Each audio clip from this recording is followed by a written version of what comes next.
Hello friends, welcome back.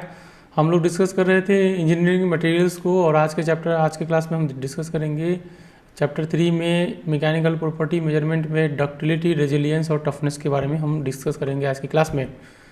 तो पहले हम डिस्कस करेंगे डक्टिलिटी क्या है। डक्टिलिटी क्या है?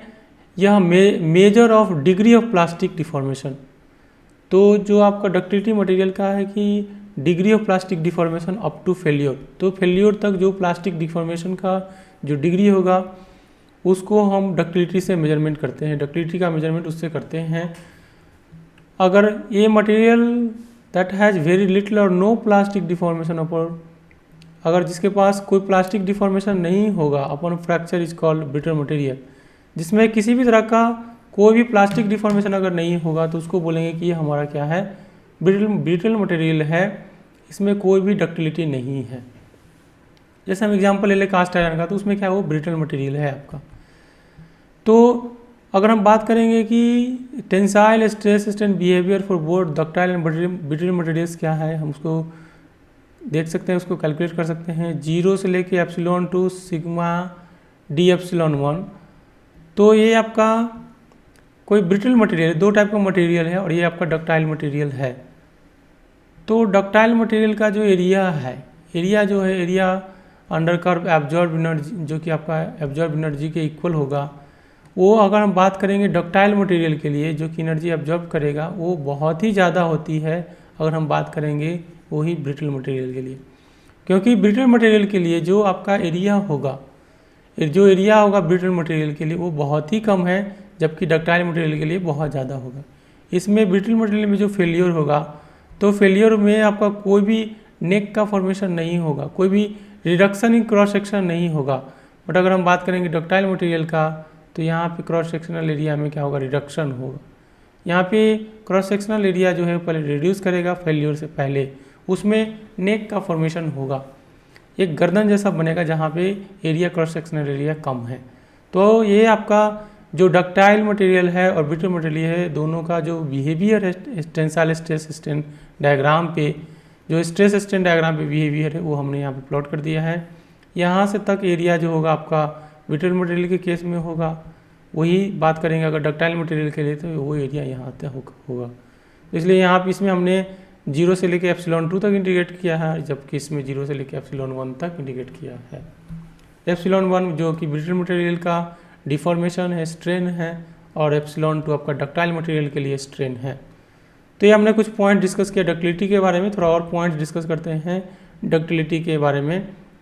The quantitative measure of ductility, अगर हम डक्टिलिटी मेजरमेंट करना चाहते हैं तो हम कर सकते हैं उसको परसेंटेज इलोंगेशन से, कि क्या परसेंटेज इलोंगेशन से, इस पर्टिकुलर टर्म से हम क्या कर सकते हैं, जो क्वांटिटेटिव मेजरमेंट होगा वो डक्टिलिटी का कर सकते हैं। परसेंटेज इलोंगेशन को हम डिफाइन करते हैं चेंज इन लेंथ, जो कि एक्सटेंशन इन लेंथ है टू द आपका ओरिजिनल लेंथ से, to its initial gauge length जो आपका होगा उससे हम कैलकुलेट करते हैं। और ये हमें delta equals to L1 minus LG by LG into 100, ये फार्मूला हमने लास्ट क्लासेस में डिस्कस किया है टेंसाइल टेस्ट में। जहाँ L1 हमारा गेज लेंथ है, L1 है आपका क्या है, L1 आपका gauge length of specimen after fracture है, मतलब जो डिफॉर्मेशन हो गया है उसके बाद है, और ये आपका इनिशियल गेज लेंथ है बिफोर फ्रैक्चर आपका है। तो यहाँ से परसेंटेज इलोंगेशन के टर्म में हम क्वांटिटेटिवली मेजर कर सकते हैं कि मटेरियल का डक्टिलिटी कितना है। तो percentage reduction in cross sectional area RA, तो जो रिडक्शन होगा क्रॉस सेक्शनल एरिया में उसके टर्म्स में भी हम क्या कर सकते हैं, reduction in cross sectional area के टर्म में भी हम क्या कर सकते हैं, क्वांटिटेटिव मेजरमेंट कर सकते हैं डक्टिलिटी का, और वो हो जाएगा initial cross sectional area minus F, क्योंकि रिडक्शन हो रहा है तो ये चेंज होगा, बाई ओरिजिनल इंटू 100, क्योंकि यहाँ पे परसेंटेज है। तो original cross sectional area minus cross sectional area at the time of fracture into 100 से हम क्या कर सकते हैं, percentage reduction in cross sectional area हम निकाल सकते हैं, और इससे भी हम क्या कर सकते हैं, डक्टिलिटी को क्वांटिफाई कर सकते हैं, क्वांटिटेटिव मेजरमेंट कर सकते हैं। यहाँ पे क्या होगा, फ्रैक्चर होती है, मटेरियल क्या होगा, फेल करेगा, तो फ्रैक्चर जो होगा वो दो टाइप का होगा। फ्रैक्चर करने का मतलब जो होगा मटेरियल का सेपरेशन होगा दो पार्ट में, दो या दो से अधिक पार्ट में सेपरेशन होगा। क्यों होगा फेल, जब आप मटेरियल पे आप स्ट्रेस अप्लाई करेंगे तो एक लिमिट तक ही मटेरियल आपका क्या करता है, सस्टेन कर सकता है, उसको टॉलरेट कर सकता है, लेकिन एक लिमिट क्रॉस करने के बाद जब उसकी मैक्सिमम वैल्यू रीच कर जाएगी तो उसके बाद मटेरियल क्या होगा, फेल हो गया, उसमें फ्रैक्चर होगा और फिर फेलियर होगा। जो फ्रैक्चर होगा, जो फेलियर होगा वो दो टाइप का होगा, एक डक्टाइल फ्रैक्चर हो सकता है, एक ब्रिटल फ्रैक्चर होगा। तो फ्रैक्चर आपका डक्टाइल फ्रैक्चर हो सकता है या ब्रिटल फ्रैक्चर होगा, तो वो डिपेंड करता है कि इलोंगेशन है क्या है, लार्ज है या स्मॉल है। इलोंगेशन अगर स्मॉल है तो ब्रिटल फ्रैक्चर होगा, जो इलोंगेशन हो रहा है वो अगर लार्ज है तो डक्टाइल फ्रैक्चर होगा। जैसे cup and cone shaped fracture है, तो ये आपका कप एंड कोन फ्रैक्चर है, किसमें है, एल्यूमिनियम है, तो ये डक्टाइल है आपका। ये आपका मटेरियल का डक्टाइल फ्रैक्चर है जिसमें आपका क्या है, कप एंड कोन है, कप बना है, यहाँ पे देख सकते हैं, यहाँ पे कोन बना है, मतलब कि उसमें नेक का फॉर्मेशन हो गया। यहाँ पे देखिए ब्रिटल फ्रैक्चर हुआ है जिसमें कोई नेक का फॉर्मेशन नहीं है, दोनों फ्लैट है आपका, ये दोनों फ्लैट है। और इस तरह का फेलियर किस में होता है, कास्ट आयरन का। अगर आप देखेंगे कास्ट आयरन का जब आप टेस्ट करेंगे, टेंसाइल टेस्ट करेंगे, तो उसका फ्रैक्चर जो होगा आपका ब्रिटल फ्रैक्चर होगा, वो सडन फेल करेगा, उसमें कोई भी डिफॉर्मेशन जो होगा आपका, प्लास्टिक डिफॉर्मेशन कोई भी नहीं होगा। तो वेरी नेग्लिजिबल प्लास्टिक डिफॉर्मेशन होगा अगर आप ब्रिटल फ्रैक्चर करेंगे, एक significant amount of plastic deformation होगा जब आप करेंगे डक्टाइल मटेरियल का फेलियर होगा। डक्टाइल फ्रैक्चर क्या है, जनरली मोस्ट ऑफ मेटल्स में होगा, जैसे कि आपका बात कर सकते हैं इसमें आपका, जैसे कि मेटल जो भी है, आयरन है, कॉपर, एल्यूमिनियम जो भी है, उसमें डक्टाइल फ्रैक्चर होगा। इसमें जो बेसिक स्टेप्स होंगे आपका क्या होगा, उसमें इनिशियल नेक फॉर्मेशन होगा, फिर वॉइड का फॉर्मेशन होगा, क्रैक का फॉर्मेशन होगा, क्रैक का प्रोपेगेशन होगा, उसके बाद क्या होगा, फेलियर होगा। जो बेसिक स्टेप्स है डक्टाइल फ्रैक्चर में वो क्या है आपका, इनिशियल नेक फॉर्मेशन होगा, स्टार्टिंग में नेक का फॉर्मेशन होगा, मतलब कि क्रॉस सेक्शनल एरिया में रिडक्शन होगा, फिर वॉइड का फॉर्मेशन होगा, फिर आपका क्रैक का फॉर्मेशन होगा, फिर आपका क्या होगा, क्रैक प्रोपेगेट करेगा, मूव करेगा, एडवांस करेगा, उसके बाद तब जाके फेलियर होगा। डक्टाइल फ्रैक्चर की बात करें, इसमें क्या होगा, हमेशा कप एंड कोन शेप का आपका फ्रैक्चर होगा, जो भी फेलियर होगा कप एंड कोन शेप का होगा। इसमें एक्सटेंसिव प्लास्टिक डिफॉर्मेशन होगा क्रैक होने से पहले आपका, और क्रैक इज स्टेबल है, resist further extension unless applied stress is increased. इसमें जो क्रैक का फॉर्मेशन होगा वो स्टेबल होगा, वो क्रैक फॉर्म होगा, तो ऐसा नहीं है कि उसमें क्रैक का प्रोपेगेशन हो जाएगा। वो क्रैक का प्रोपेगेट तब तक नहीं होगा जब आपका स्ट्रेस का अमाउंट क्या कर दें, इंक्रीज ना कर दें। ये आपका कप एंड कोन फ्रैक्चर हमने देखा है। ब्रिटल फ्रैक्चर जो होगा आपका जनरली आपका क्या होगा, सेरामिक्स का हो सकता है, कास्ट आयरन का होगा, आइस का होगा, कोल्ड मेटल्स का होगा। इसमें क्या होगा, ब्रिटल फ्रैक्चर होगा, प्लास्टिक डिफॉर्मेशन वेरी नेग्लिजिबल होगा, इसमें अनस्टेबल क्रैक्स होंगे, प्रोपेगेट्स जो होंगे, क्रैक अगर फॉर्म हो गया तो तुरंत प्रोपेगेट करेगा और आपका क्या हो जाएगा, फेलियर हो जाएगा। कोई भी आप अप्लाइड लोड स्ट्रेस इंक्रीज नहीं भी करेंगे तभी फेलियर हो जाएगा आपका। नेक्स्ट हम बात करते हैं कि इसके रेजिलियंस के बारे में, कि रेजिलियंस क्या है। ये मटेरियल का कैपेसिटी है जो एनर्जी एब्जॉर्ब करता है। जब इसको हम प्लास्टिकली डिफॉर्म करते हैं तो एक आपका एनर्जी एब्जॉर्ब करता है, और अगर हम इसको अनलोडिंग कर दिए हैं तो एनर्जी को क्या कर सकते हैं, हम रिकवर कर सकते हैं। इस तरह के जो प्रॉपर्टी होगा आपका, जो कैपेसिटी होगा मटेरियल का, उसको बोलते हैं कि मटेरियल में रेजिलियंस है, उसमें वो आपका रेजिलियंट मटेरियल है। जो मॉडुलस ऑफ रेजिलियंस है वो कैलकुलेट कर सकते हैं। जो मॉडुलस ऑफ रेजिलियंस ये आपको कैलकुलेट कर सकते हैं कैसे, strain energy per unit volume से आप कैलकुलेट कर सकते हैं मॉडुलस ऑफ रेजिलियंस।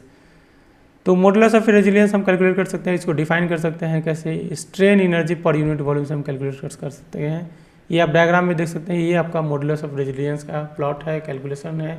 इतना एरिया अगर आप कैलकुलेट करेंगे तो मॉडुलस ऑफ रेजिलियंस मिल जाएगा आपको, और इसको कैलकुलेट करते हैं कहाँ तक, अप टू यील्डिंग पॉइंट। जो area under stress strain diagram up to yielding point जो पॉइंट देगा आपको, उसको क्या बोलते हैं, आपका रेजिलियंस है। Area under stress strain diagram up to yield point, तो जो यील्ड पॉइंट तक एरिया मिलेगा वो आपको क्या देगा, रेजिलियंस आपको देगा। रेजिलियंस आप कैलकुलेट कर सकते हैं sigma into D epsilon sigma, उसको इंटीग्रेट करना है 0 से लेकर एप्सिलॉन आर तक, और यहाँ से इसको फर्दर सिंप्लीफाई करेंगे तो सिग्मा स्क्वायर बाई 2e हो जाएगा, जहाँ पे सिग्मा वाई क्या है, ये आपका yield strength of the material है, और ई आपका यंग्स मॉडुलस है। Sigma Y yield strength of the material है, और ई आपका क्या है, यंग्स मॉडुलस है। एप्सिलॉन वाई आपका क्या है, यील्ड स्ट्रेंथ है, और आपका सिग्मा वाई क्या है, Young's yield strength of the material है, और ई आपका है यंग्स मॉडुलस। तो this analysis not valid for non linear elastic materials like rubber. तो अगर कोई मटेरियल नॉन लीनियर है, इलास्टिक मटेरियल है, तो इस तरह का आपका रिलेशन जो है वो वैलिड नहीं होगा। Which the approach of area under the curve till elastic limit must be use. तो इसमें हम क्या करेंगे, इस तरह का अगर मटेरियल है तो इलास्टिक लिमिट तक जो आपका एरिया होगा वहाँ तक हम क्या करते हैं, जो आपको मैग्नीट्यूड देगा, एरिया देगा, वो आपको रेजिलियंस को सिग्निफिकेट करेगा, शो करेगा। रेजिलियंट मटेरियल उस मटेरियल को बोलते हैं जिसमें have high yield strength and low modulus of elasticity. क्योंकि आपको ये एनर्जी इंक्रीज करना है तो आपको सिग्मा y/2 है, तो ये वैल्यू ज़्यादा होगा और ये कम होगा, तभी आगे एनर्जी क्या होगा, इंक्रीज होगा। तो रेजिलियंट मटेरियल उस मटेरियल को बोलते हैं क्योंकि यू आर आपका है 1/2 सिग्मा y² सिग्मा y² है। तो यहाँ पे हम बात करेंगे सिग्मा y इंक्रीज करेगा तो यू आर का वैल्यू भी इंक्रीज करेगा, ई का वैल्यू अगर रिड्यूस करेगा तब जाके आपका जो स्ट्रेन एनर्जी है उसका वैल्यू आपका क्या करेगा, इंक्रीज करेगा, आपका जो रेजिलियंस है वो इंक्रीज करेगा, मॉडुलस ऑफ रेजिलियंस जो है वो आपका क्या करेगा, इंक्रीज करेगा। तो रेजिलियंट मटेरियल्स का कहने का मतलब दो जिसका हैव हाई यील्ड स्ट्रेंथ है आपका and low modulus of elasticity है। नेक्स्ट हम बात करेंगे टफनेस के बारे में। तो टफनेस क्या है कि यह measure the ability of material to observe energy up to fracture point. जब तक फ्रैक्चर ना हो जाए तब तक जो एनर्जी ऑब्जर्व होगा उसको बोलते हैं ये हमारा टफनेस है। यह area under stress strain diagram में अप टू फ्रैक्चर पॉइंट आपको देगा और जो फ्रैक्चर पॉइंट तक देगा उसको टफनेस बोलते हैं। टफनेस आप कैलकुलेट सकते हैं अप टू फ्रैक्चर पॉइंट और सिग्मा डी सिग्मा से, जहाँ की ई एप्सिलॉन क्या है कि स्ट्रेन है एट फ्रैक्चर पॉइंट है। For a material to be tough it must be have high yield strength, yield strength का वैल्यू ज़्यादा होना चाहिए, हाई डक्टिलिटी होना चाहिए और हाई टेंसाइल स्ट्रेंथ होना चाहिए। यूटीएस का वैल्यू ज़्यादा है, डक्टिलिटी ज़्यादा है, उसकी यील्ड स्ट्रेंथ ज़्यादा है, तो मटेरियल का क्या होगा, टफनेस भी ज़्यादा होगा। तो यहाँ पे आप देख सकते हैं ये स्मॉल टफनेस है, यहाँ पे ये आपका लार्ज टफनेस है मेटल्स का। तो जनरली इसमें सिरामिक्स का स्मॉल टफनेस होगा, लार्ज टफनेस किसका होगा, मेटल्स का होगा। वेरी स्मॉल टफनेस होगा किसके लिए, अनरेनफोर्स्ड पॉलीमर्स के लिए अगर बात करेंगे तो ये वेरी स्मॉल टफनेस आपका होगा। तो ये सिग्मा एफ है, यहाँ पे फेल्योर तक है, जो ये भी आपका सिग्मा एफ है। तो यहाँ पे 3 का कंपैरिजन है, small, large and very small toughness की बात कर रहे हैं। Brittle material has high and brittle material में क्या होगा कि जो यील्ड स्ट्रेंथ है वो ज़्यादा होती है, टेंसाइल स्ट्रेंथ भी ज़्यादा होती है, लेकिन उसका क्या होगा, टफनेस कम होगा। क्यों? क्योंकि उसमें डक्टिलिटी नहीं होगी और डक्टिलिटी नहीं होगा तो आपका क्या होगा, टफनेस नहीं होगा। ब्रिटल फ्रैक्चर होगा तो स्मॉल टफनेस होगा, डक्टाइल फ्रैक्चर होगा तो आपका टफनेस जो होगा वो लार्ज टफनेस आपका होगा। तो ये कुछ पॉइंट्स हम डिस्कस कर रहे हैं टफनेस का। तो टफनेस का हम देखेंगे कि कैसे इफेक्ट है ऑन टेम्परेचर पे, टेम्परेचर के साथ टफनेस क्या होगा वो हम बात करेंगे। यहाँ पे हमने डिस्कस किया है स्मॉल टफनेस, लार्ज टफनेस और वेरी स्मॉल टफनेस। अगर सिरामिक्स की बात करेंगे तो इसमें स्मॉल टफनेस होगा, मेटल्स में लार्ज टफनेस होगा, और अगर हम बात करेंगे अनरेनफोर्स्ड पॉलीमर्स तो इसमें क्या होगा, इसमें भी आपका वेरी स्मॉल टफनेस आपका होगा। बात करते हैं इफेक्ट, टफनेस पे इफेक्ट क्या होगा टेम्परेचर का, वो डिस्कस करते हैं। टेम्परेचर अगर इंक्रीज करेंगे तो टफनेस भी आपका क्या होगा, इंक्रीज करेगा, क्योंकि मटेरियल की डक्टिलिटी इंक्रीज कर जाएगी। At low temperature the material is brittle and toughness is low. अगर लो टेम्परेचर पे बात करेंगे तो मटेरियल जनरली ब्रिटल मटेरियल होगा, उसकी डक्टिलिटी बहुत ही कम होगी, तो टफनेस भी आपका क्या होगा, कम होगा। हाई टेम्परेचर पे आपका मेटल का डक्टिलिटी इंक्रीज कर जाएगा तो टफनेस भी आपका क्या होगा, इंक्रीज करेगा। ये आप देख सकते हैं इम्पैक्ट एनर्जी है और टेम्परेचर है। तो जैसे जैसे आप टेम्परेचर देख सकते हैं कि बढ़ रही है, जो आपका स्ट्रेंथ है वो आपका टफनेस का वैल्यू है, इम्पैक्ट एनर्जी है वो भी आपका देख सकते हैं बढ़ रही है, ये भी आपका देखिए इंक्रीज कर रहा है। इधर आपका डक्टाइल है आपका, इधर ब्रिटल मटेरियल है इधर, और ये पार्टीशन है डक्टाइल टू ब्रिटल आपका ट्रांजिशन जो अगर टेम्परेचर चेंज करेंगे तो डक्टाइल यहाँ पे अगर मटेरियल इस साइड में अगर ब्रिटल है तो उसका टेम्परेचर चेंज करने से वो डक्टिलिटी गेन कर लेगा, थोड़ा सा डक्टिलिटी उसमें आ जाएगी हाई टेम्परेचर पे। यहाँ पे हमने लो स्ट्रेंथ देखा है, किसका स्ट्रक्चर आपका FCC स्ट्रक्चर है, जबकि कॉपर निकल का एग्जाम्पल लिया है। यहाँ पे लो स्ट्रेंथ है, ये आपका BCC मेटल्स है जैसे कि आयरन है आपका, और हाई स्ट्रेंथ होगा अगर मटेरियल की बात करेंगे, हाई स्ट्रेंथ होगा मेटल्स है जैसे कि तो ये है हमारे पास इम्पैक्ट एनर्जी और टेम्परेचर का प्लॉट। तो इस तरह से हमने आज के क्लास में डिस्कस किया डक्टिलिटी, रेजिलियंस एंड टफनेस के बारे में। डिटेल में डिस्कस किया हमने रेजिलियंस, डक्टिलिटी और टफनेस को। नेक्स्ट क्लास में हम डिस्कस